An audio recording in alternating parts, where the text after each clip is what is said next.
She foreseeth signs and wonders and in the events of seasons and times. We need to be rolling with her. We need to be make sure, because if you desire to know these things, these parables, these subtitles, these speeches, she can expound on these things. She can expound on it. So I know we need to be rolling with her. In fact, let's get a little bit better. Let's go a little bit deeper here, because we got to make sure we get with her. This is who we need to make sure we getting with. Let's go back over here and look at Sirach. We're going to go back to Sirach and pick up a few more keys that we need here. We're going to look at Sirach. We're going to pick it up at verse 3. And we're going to march down for a minute. We're going to march down for a minute, because you got to see why it's speaking in parables. Because most people don't understand the purpose of parables. We don't understand the purpose of the parable, but we got to understand it.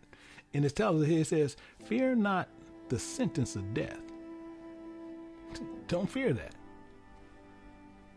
Don't fear that. But a lot of us is. A lot of us is going to fear death. A lot of people today fear death. And we got to see how the sequence and things that must happen. The sequence and things that must happen. I want you to pay attention to that and make sure that we get it.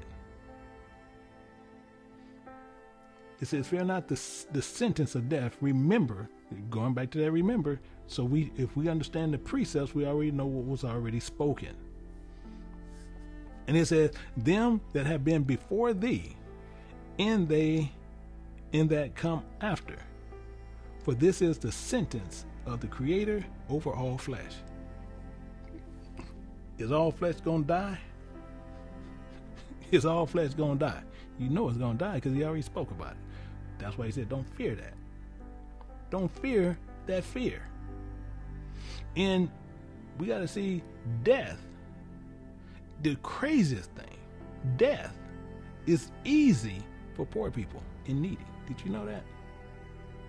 Death, people for poor and needy, they can die off easier. They will actually take death easier. People say that don't make sense. Yeah, it do. You see, as we going through this, see, because if you got money, you got another problem. See, because when you're being vexed with sickness and conditions, and you're old and stage, actually, I want to tell you what, that's just making me think. That's making me think. I want to go somewhere else. We're going to go somewhere else. We're going to dance around a little bit. We're going to look at this. We're going to go to 2nd Esdras. We're going to go to 2nd Esdras, chapter, we're going to go to chapter 7. We're going to go down to 57, and we're going to pick up something there. We're going to pick up some information there to help us out. So I want you to stay with me, because we're going to go through this. So we're going to pick it up at verse 57.